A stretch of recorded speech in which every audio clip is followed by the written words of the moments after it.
All right, the last part of this lesson is common denominator.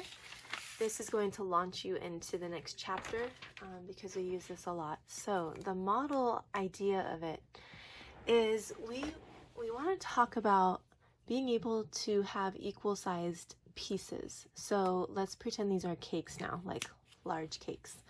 And I want to serve a cake to somebody, and you want all the pieces to be fair. So one cake is cut like this is how much we have left, and we want to give that out. And this is another cake, and this is how much we have left. But these size pieces are not the same, so it's not fair to give them out. We want to figure out a way to make them all the same size pieces. So a denominator, this bottom number, is how many possible pieces there are, again, and the top number is how much we have. So when we have a common denominator, we're comparing the whole amount and then cutting up the numerator into however we want to cut it so that it ends up being fair. So I think of it like this. 2. If I double this, or I multiply it to make more pieces, because remember, multiplying a fraction makes more pieces, I could multiply it by 2. That would give me 4, which means I could cut this into 4 pieces, and that would make a cut, but would it be the same size as if I cut this one?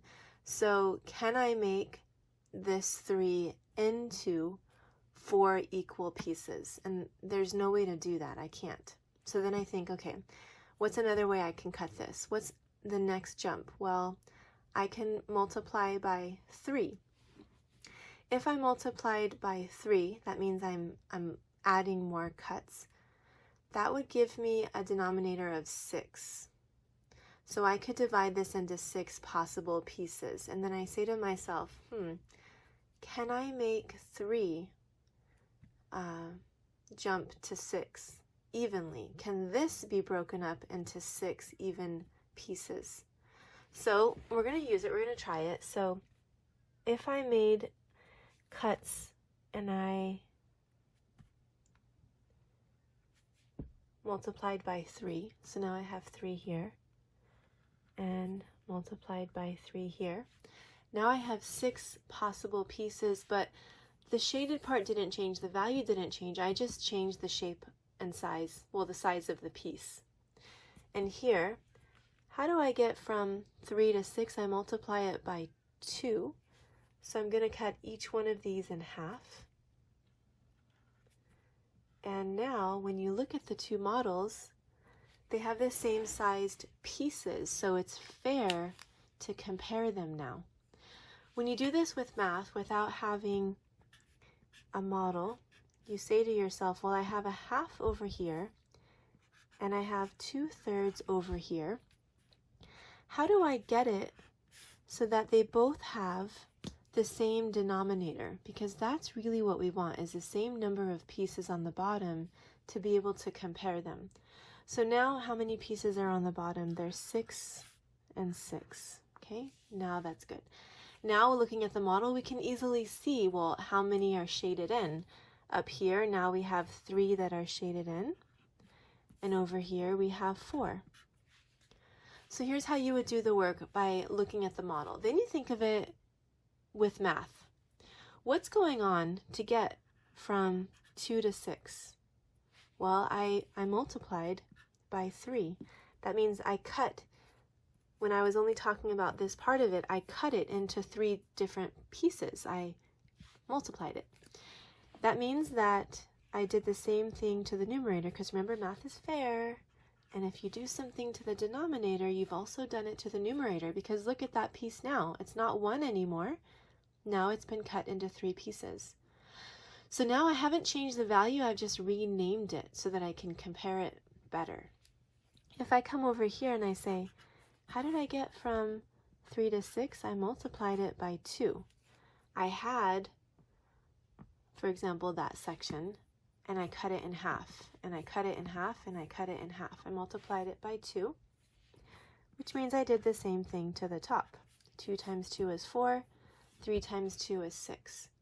So this is a very long explanation, but it leads you to be able to do this part a little bit faster and a little bit better when you understand the point of it is to get a common number on the bottom, because that's the only way we can compare pieces, is when they are cut into the same sized pieces, or you have the same number of pieces on the bottom, especially when we're adding and subtracting fractions.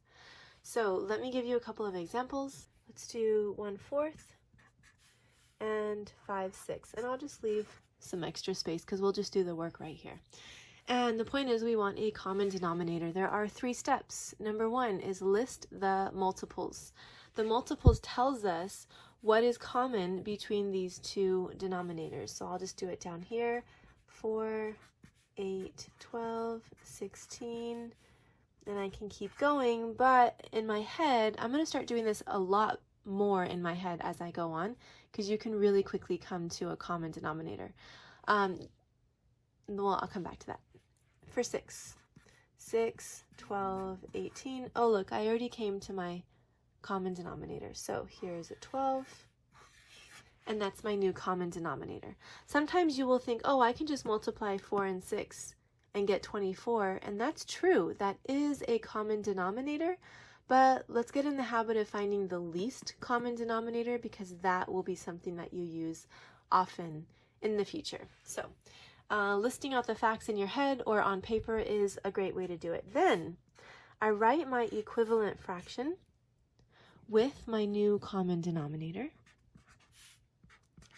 And again, pretty soon you will do this part in your head. All of this can really be done mentally, but to show me the work, you got to show me, how did you get from 6 to 12? I multiplied by 2. That means, how did I get from 5 to my new numerator? I multiply by 2 and I get 10. Same thing over here.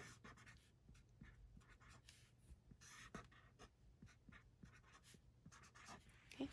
And now I can compare them. So if a question asks you to say if one of them is greater than, less than, or equal, now you can compare them, because I can tell, well, out of these 12 pieces, I'm getting 3, and out of these I'm getting 10. So that's going to be more.